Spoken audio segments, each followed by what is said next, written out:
ونستعينه ونستغفره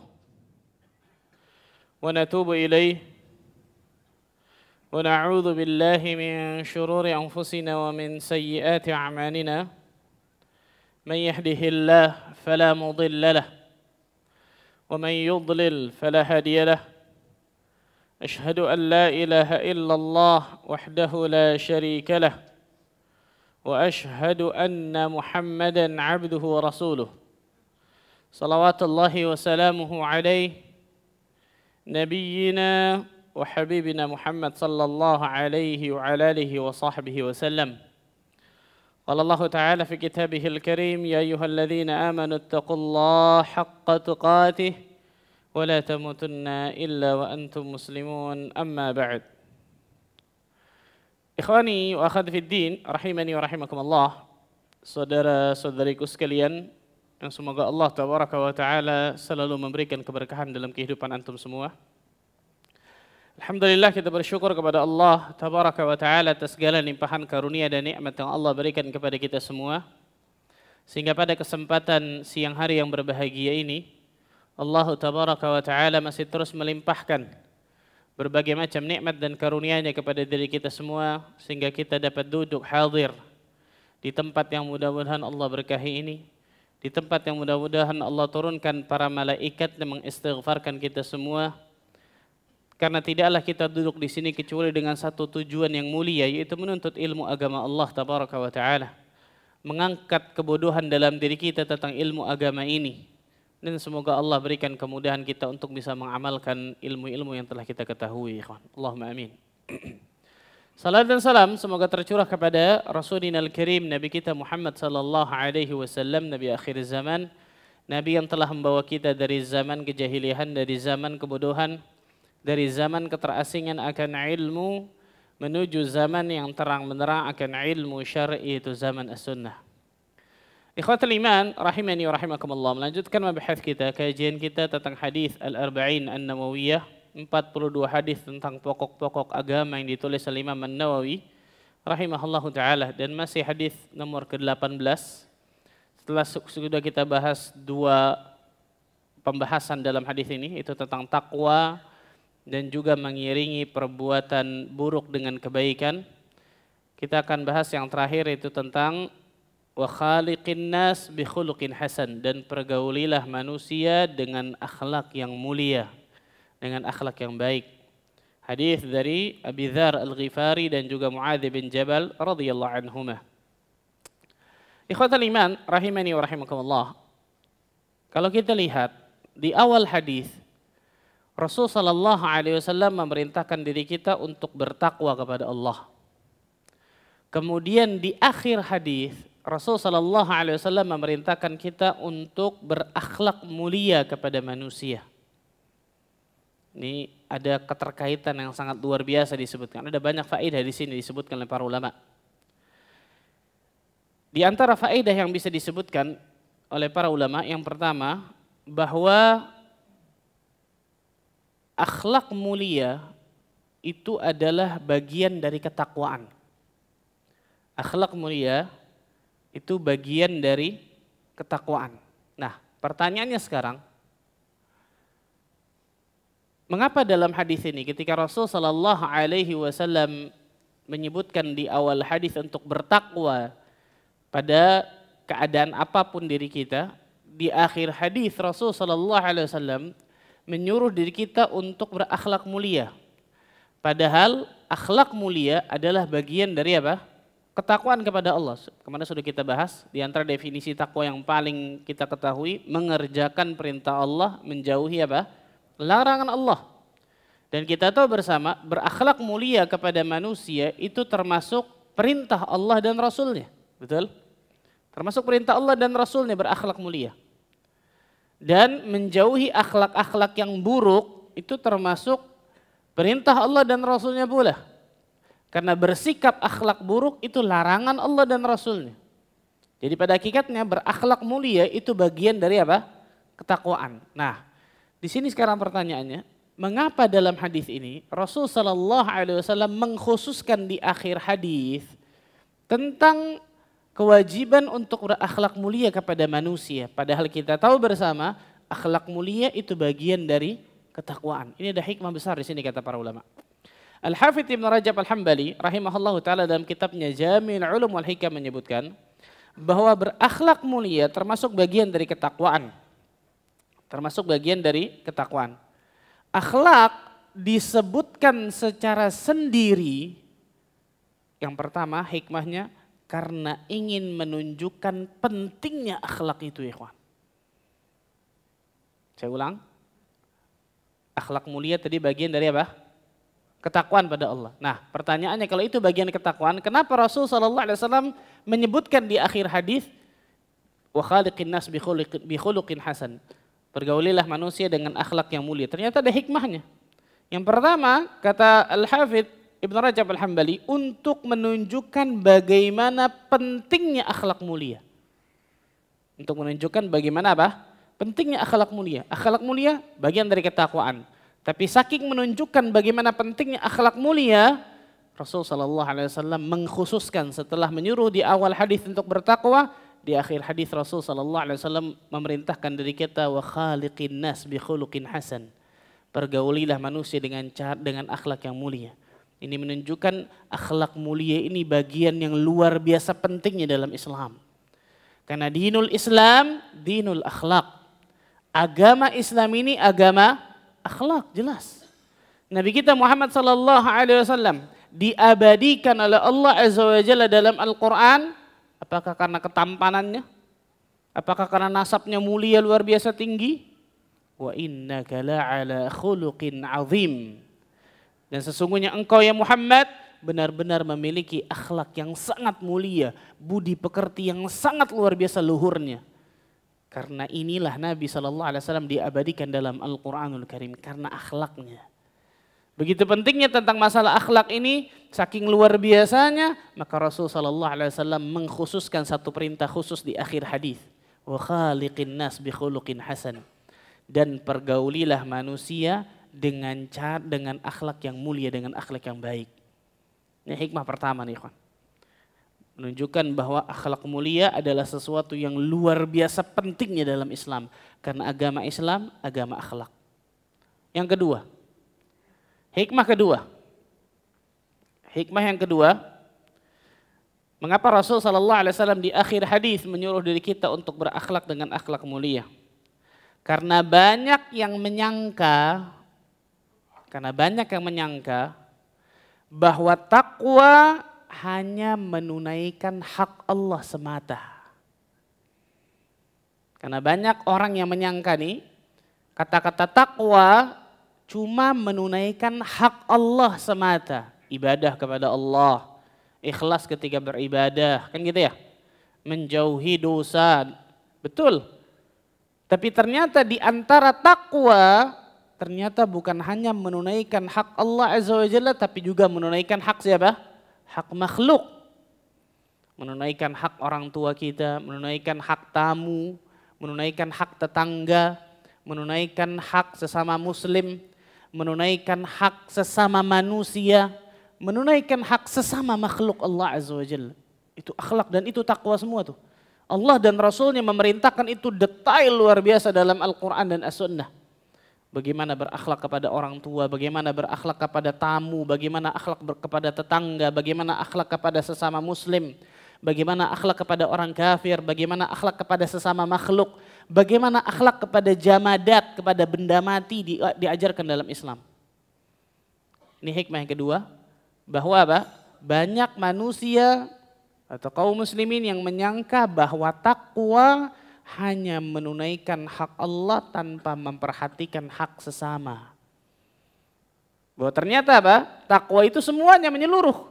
Karena perintah Allah dan Rasulnya berbuat baik bukan hanya kepada Rabbul Alamin tapi juga kepada sesama makhluk. Ini yang kita kenal dengan hablum minallah dan juga hablum minannas, kan gitu. Karena perintah Allah dan Rasulnya bukan hanya berbuat baik kepada Rasulullah SAW atau kepada Allah saja, tapi juga ada hak makhluk yang harus kita tunaikan di situ. Bahkan larangan Allah dan Rasulnya berapa banyak dalam Al-Quran dan As-Sunnah yang berkaitan kepada sesama makhluk, betul ya? Jangan kalian zalimi sesama manusia. Kemudian apa? Jangan kalian hasad kepada manusia, saling hasad kepada manusia. Jangan sekalian saling menipu, jangan kalian saling membelakangi, jangan kalian saling tidak menegur. Itu kan sama makhluk semua tuh. Dan jelas itu ketakwaan kepada Allah Azza wa Jalla. Ini hikmah yang kedua, karena banyak manusia yang menyangka bahwa takwa hanya sekedar menunaikan hak Allah semata. Karena itu di ujung hadis Rasulullah SAW mengkhususkan wa khaliqin nas bi khuluqin hasan. Pergaulilah manusia dengan akhlak yang mulia, dengan akhlak yang baik. Menunjukkan bahwa setiap muslim dan muslimah kalau dia ingin menjadi seorang mukmin dan mukminah yang sejati dalam pandangan Allah, bukan hanya dia perhatikan hak Allah semata, tapi juga dia perhatikan hak sesama makhluk. Ketika dia ibadah kepada Allah, Masya Allah. Nuntut ilmu rajin, Masya Allah, luar biasa. Tauhidnya kuat, luar biasa, Masya Allah. Akidahnya bagus, ibadahnya kepada Allah luar biasa. Tapi ternyata sama orang tua nggak akur. Ini nggak benar nih, bukan takwa disebutnya. Ini berarti ada sesuatu yang salah dalam takwanya nih, betul ya? Sama tetangga selek aja kerjaannya. Sama saudara nggak teguran, kan gitu ya. Tamu datang disuruh pulang, tamu datang suruh pulang, bayangkan subhanallah. Sibuk-sibuk. Dan seterusnya. Jadi ternyata takwa kepada Allah Azza wa Jalla bukan hanya menunaikan hak Allah, tapi juga menunaikan hak makhluk, sesama makhluk. Karena itu Rasul sallallahu alaihi wasallam mengkhususkan di akhir hadis wa khaliqin nas bi khuluqin hasan. Dan pergaulilah manusia dengan akhlak yang mulia. Yang ketiga, hikmah yang ketiga, mengapa Rasul sallallahu alaihi wasallam di akhir hadis memerintahkan diri kita untuk berakhlak mulia? Para ulama menyebutkan di antara 5 Ibnu Qayyim dalam kitabnya Al-Fawaid, karena cara terbaik untuk mendatangkan cinta Allah kepada kita dengan takwa, dan cara terbaik mendatangkan cinta manusia kepada diri kita dengan akhlak mulia. Betul nggak ikhwan? Antum ngelihat satu orang, ilmunya mungkin nggak banyak, tapi akhlaknya luar biasa, Masya Allah. Kalau satu orang lah, satu guru misal, ada 3 guru, 1, 2, 3. Yang 2 ilmunya luar biasa, Masya Allah. Yang 1 ilmunya biasa aja. Tapi yang ilmunya biasa aja, akhlaknya kepada diri kita, Masya Allah. Sering traktir kita. Kira-kira kita cinta nggak sama orang itu? Wah, bukan cinta lagi, Masya Allah. Betul ya? Sering berikan kebaikan kepada kita, ketemu aja udah senang, mukanya sudah berseri-seri dan seterusnya. Kan gitu ya? Itu fitrah manusia, pasti akan lebih cinta dan condong kepada orang yang berakhlak mulia kepada dirinya. Makanya Ibnu Qayyim menyebutkan cara terbaik mendatangkan cinta Allah kepada diri kita dengan takwa. Dan cara terbaik mendatangkan cinta manusia kepada diri kita dengan akhlak mulia. Karena itu di awal hadis Rasul menyuruh kita untuk bertakwa kepada Allah, dan di akhir hadis Rasul menyuruh kita untuk berakhlak mulia kepada manusia. Karena cara terbaik untuk mendatangkan cinta Allah kepada kita dengan takwa kepada Allah, dan cara terbaik untuk mendatangkan cinta manusia kepada kita dengan akhlak mulia. Allahu Akbar. Dan ini dua-duanya dilakukan oleh Nabi SAW, betul ya?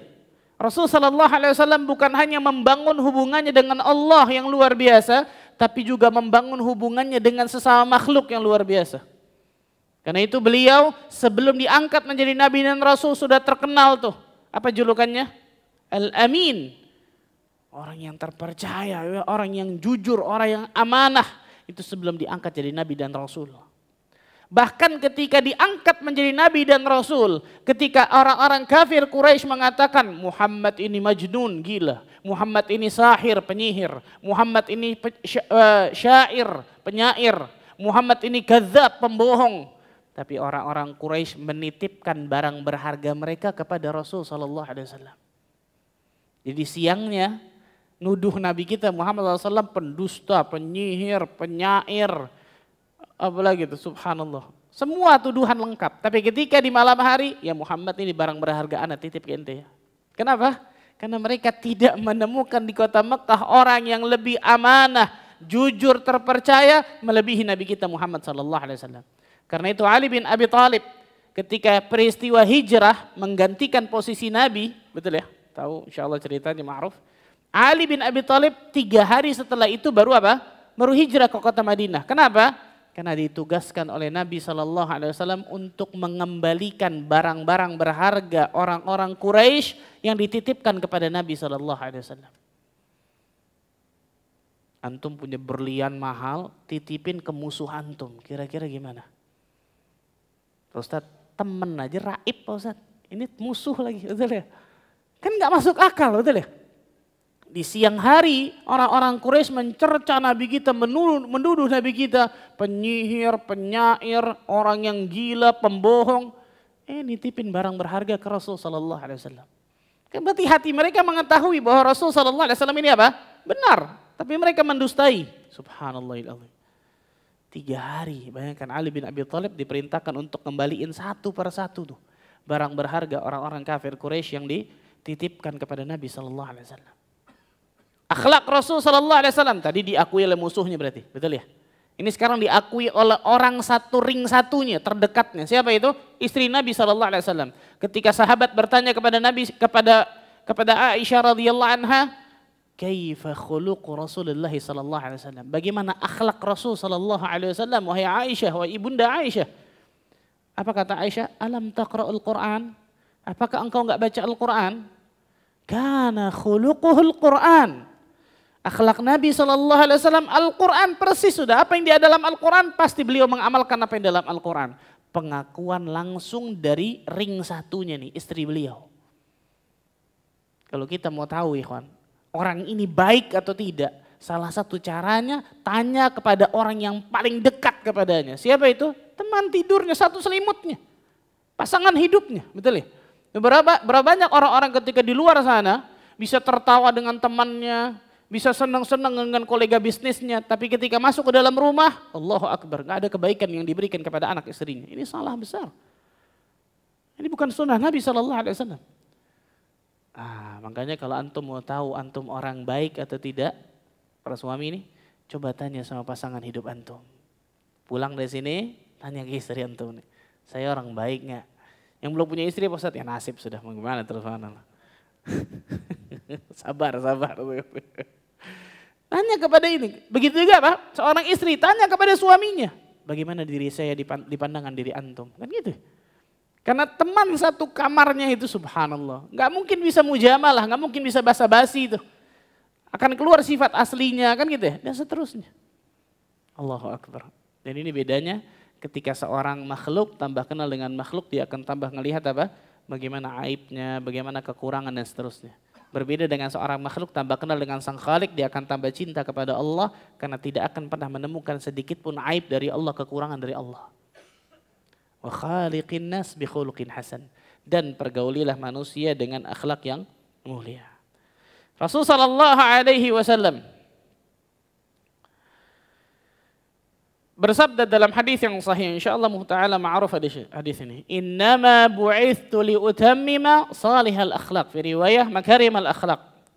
Sesungguhnya aku diutus ke atas muka bumi ini hanya untuk menyempurnakan akhlak. Hanya untuk membaguskan akhlak, subhanallah. Nabi SAW diutus untuk ini, bayangkan. Bahkan Rasul SAW menyebutkan akmalul mu'minina imanan ahsanuhum khuluqa. Orang mukmin yang paling sempurna imannya adalah yang paling baik akhlaknya. Lihat, orang mukmin paling sempurna imannya bukan orang yang bisa sholat malam terus menerus. Bukan orang yang bisa puasa di siang hari terus menerus. Bukan orang yang bisa menyedekahkan hartanya terus menerus mungkin. Bukan orang yang kemudian selalu berbuat apa? Berbuat Masya Allah luar biasa di hadapan manusia doang tapi orang mukmin yang paling sempurna adalah yang paling baik akhlaknya. Ajib. Lanjutan hadis ini apa? Wa khiyarukum linisaihim, dan yang paling baik di antara kalian adalah yang paling baik kepada istri-istri mereka. Lihat pasangan hidup, betul ya? Karena akan keluar pasti itu sifat aslinya di situ, subhanallah. Orang ini baik atau tidak, subhanallah. Nah, ini menunjukkan bahwa bagaimana Rasul SAW mengkaitkan antara iman loh ini akidah nggak main-main. Kesempurnaan iman dengan kesempurnaan akhlak. Karena harusnya seseorang semakin sempurna imannya, semakin sempurna akidahnya, semakin bagus keimanannya, semakin baik pula akhlaknya. Makanya saya sering katakan ikhwan, kita selalu berdoa kepada Allah, Allahumma inni as'aluka ilman nafi'an. Ya Allah, aku mohon kepadamu ilmu yang bermanfaat.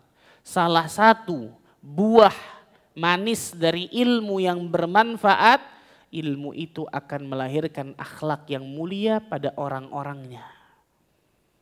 Maka coba lihat dari kita masing-masing.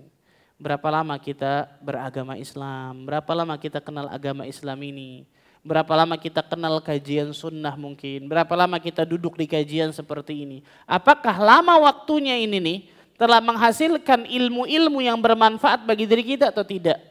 Salah satu ciri ilmu yang bermanfaat, apakah ilmu itu menghasilkan khasyatullah, rasa takut kepada Allah, kepada diri kita atau tidak? Salah satu ciri ilmu bermanfaat, apakah ilmu itu melahirkan akhlak yang mulia bagi diri kita atau tidak? Salah satu ciri ilmu yang bermanfaat, apakah ilmu itu semakin melahirkan tawadhu' bagi diri kita? Atau ternyata semakin berilmu semakin sombong, semakin ujub, semakin melihat orang lain di bawah dirinya? Perhatikan baik-baik ini. Salah satu ciri ilmu itu bermanfaat, ilmu itu akan tambah melahirkan akhlak yang mulia. Maka coba lihat antum ikhwan. Orang-orang yang ilmunya tinggi-tinggi, Masya Allah, dan seterusnya. Insya Allah kalau antum ngelihat ketemu aja tuh, oh Masya Allah ya akhlaknya. Itu selalu seperti itu. Selalu seperti itu. Karena ilmu yang bermanfaat itu pasti akan berbanding lurus dengan akhlak yang mulia.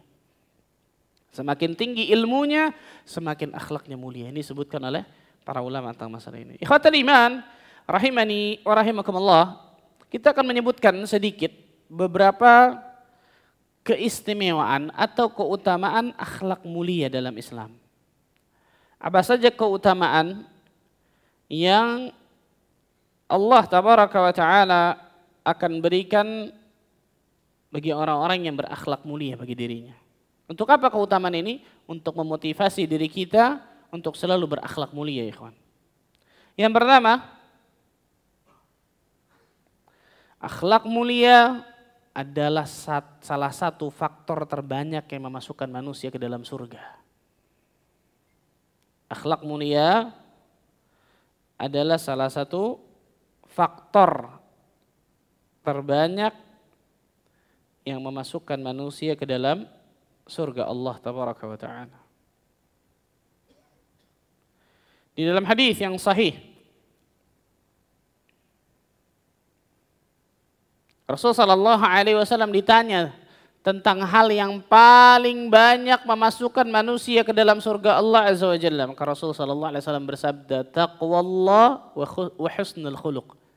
Takwa kepada Allah dan akhlak yang mulia. Lihat, lagi-lagi balik dua ini ya. Takwa kepada Allah, kemudian apa? Akhlak yang mulia.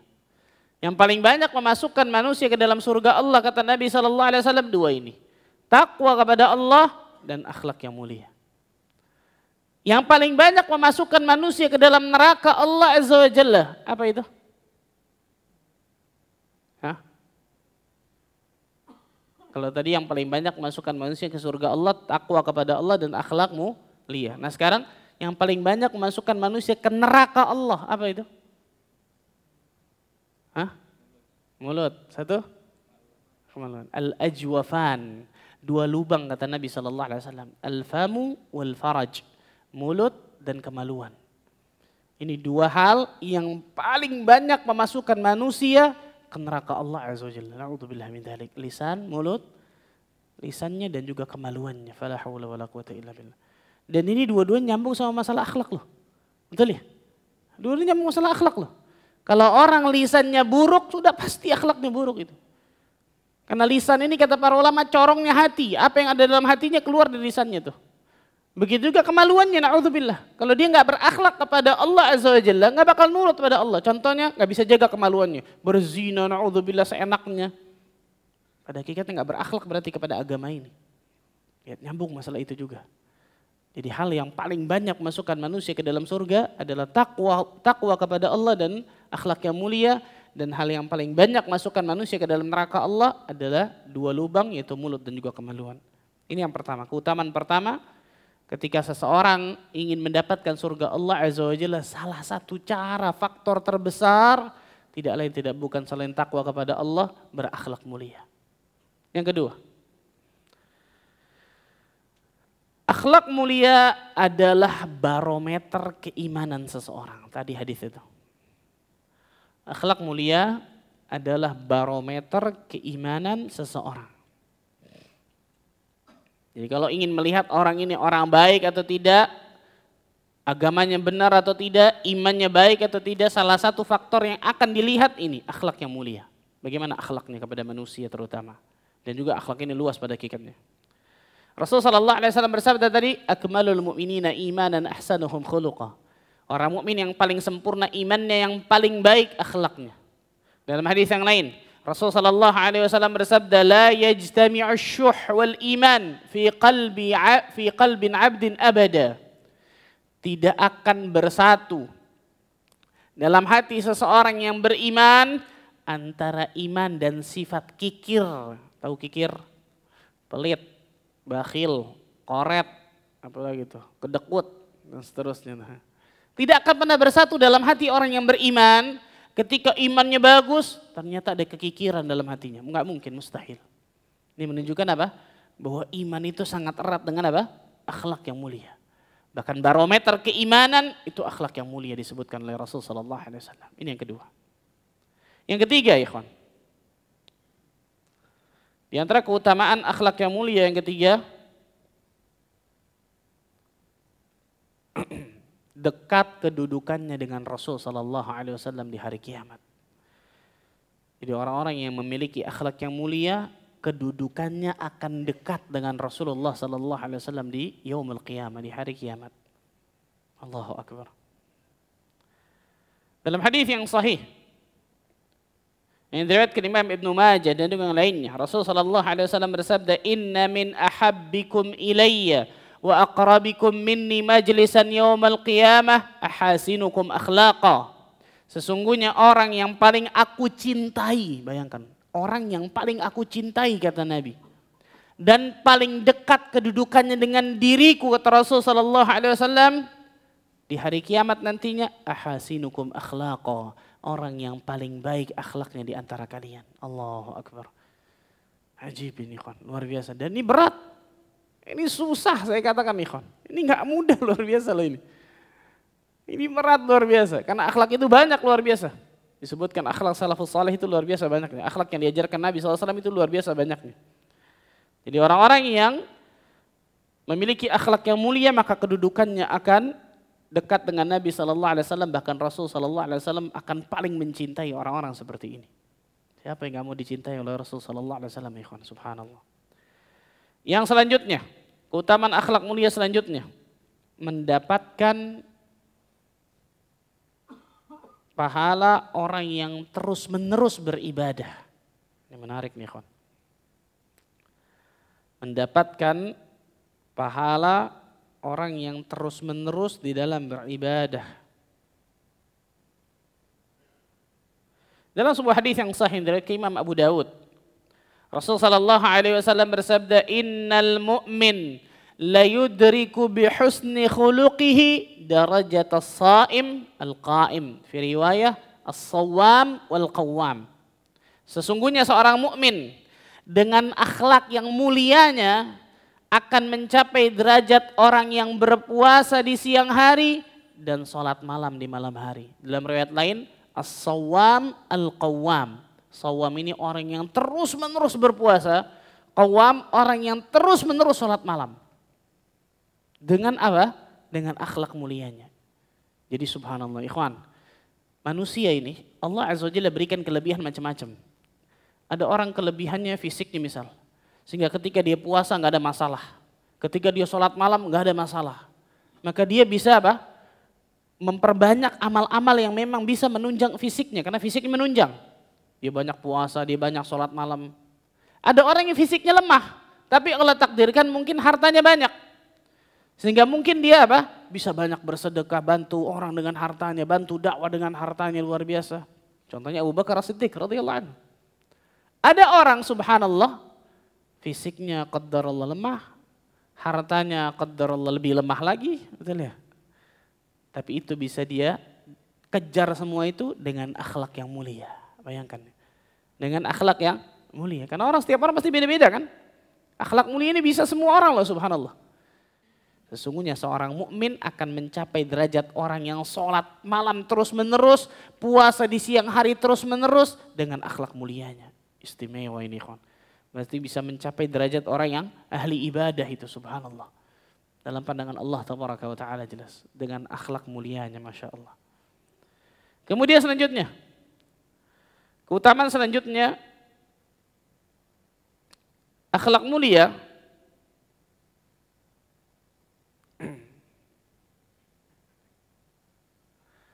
akan memberikan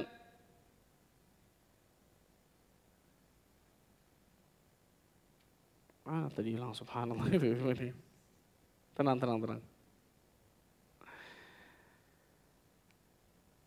Akhlak mulia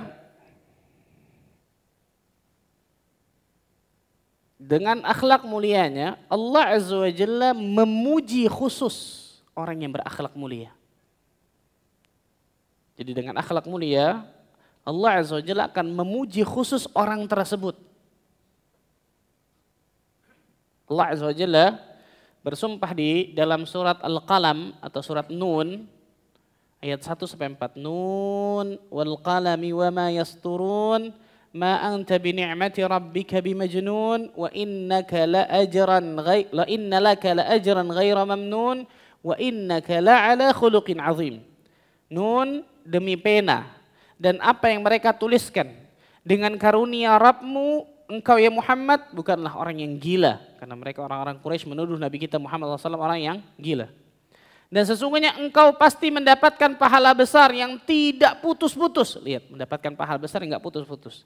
Dan sesungguhnya engkau benar-benar berbudi pekerti yang sangat luhur, berakhlak yang sangat mulia. Lihat, ayat ini menjelaskan akan tingginya kedudukan akhlak di dalam Islam, kata para ulama ketika menjelaskan ayat ini.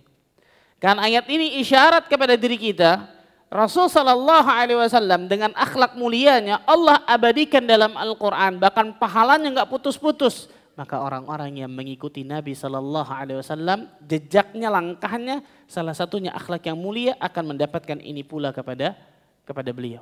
Seperti beliau. Jadi siapapun dari kaum muslimin yang mengikuti akhlak Nabi sallallahu alaihi wasallam, yang mengikuti jejak Nabi sallallahu alaihi wasallam, mereka akan mendapatkan pahala yang tidak terputus dan mereka akan dicintai oleh Allah tabaraka wa taala. Allahu akbar. Bahkan di awal ayat Allah azza wajalla sampai apa? Bersumpah wal qalami wa ma yasturun, demi pena dan apa yang mereka tuliskan. Menunjukkan bahwa setelah kalimat sumpah tersebut ada sesuatu yang sangat teramat penting yang Allah Azza wa Jalla ingin kabarkan. Dan masih banyak lagi keutamaan akhlak yang mulia. Ikhwatal iman, rahimani wa rahimakumullah.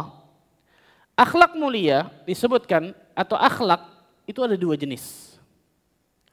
Akhlak itu ada dua jenis.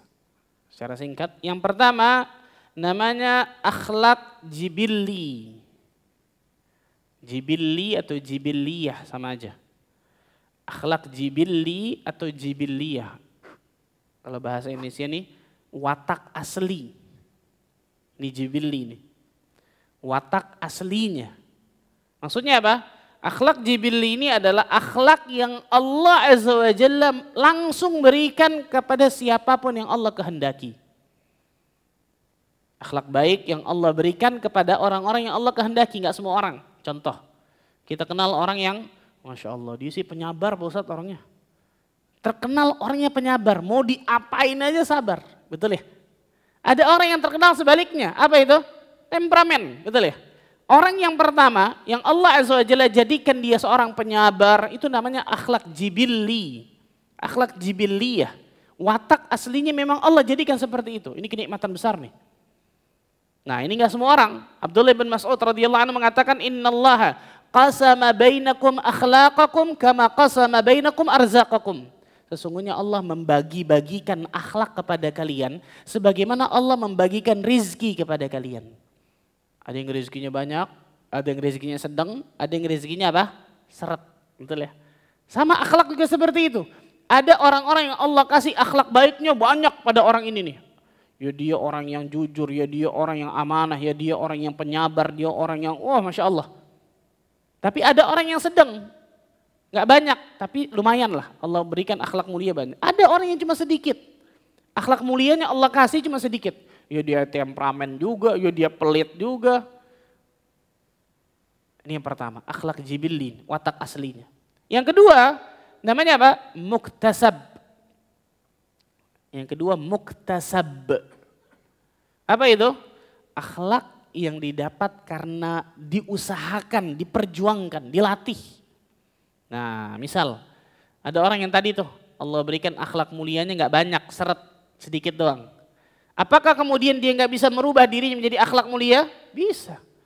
Orangnya temperamental, apakah nggak bisa merubah menjadi orang yang sabar? Bisa. Rasul Shallallahu Alaihi Wasallam yang sebutkan itu kok. Man yatasabbar yusabbirhullah. Barang siapa yang berusaha menjadikan dirinya sabar, Allah yang akan jadikan dia seorang penyabar. Berarti yang Allah Azza wa Jalla tuntut kepada kita apa? Usahanya, bukan hasilnya. Hasil Allah yang kasih. Karena Rasul dengan tegas mengatakan di sini, man yatasabbar. Barang siapa yang berusaha dengan sekuat tenaga menjadikan dirinya sabar, padahal dia bukan orang penyabar. Tapi dia berusaha dengan sekuat tenaga, bahkan dia tahan mungkin mukanya merah. Allah yang akan jadikan dia seorang penyabar. Nah berarti akhlak yang buruknya bisa apa? Dirubah, bisa diusahakan, bisa dilatih. Menjadi akhlak yang baik. Nah ini perhatikan baik-baik. Makanya salah saya sering katakan. Orang-orang yang ketika bergaul dengan manusia, kemudian dia nggak disukai. Kenapa nggak disukai? Akhlak Anda begini Pak Ustadz. Mau terima orang syukur, nggak terima ya udah nggak usah. Salah ini. Terus untuk apa adanya nasihat? Betul ya? Untuk apa adanya Al-Quran diturunkan oleh Allah Azza wa Jalla? Quraisy kurang keras apa tuh akhlaknya? Orang-orang Quraisy sama antum kira-kira mana lebih keras akhlaknya? Anak perempuannya dikubur-kubur hidup-hidup. Bayangkan, na'udzubillah min dzalik. Tapi ketika Al-Quran masuk ke dalam hati-hati mereka menjadi manusia terbaik itu. Muhajirin, betul ya? Nah, perhatikan, jadi akhlak yang buruk itu bisa diusahakan untuk dirubah. Bisa dilatih untuk dirubah menjadi baik. Makanya kedua, muktasab. Akhlak yang mulia yang sifatnya muktasab. Diusahakan atau dicari.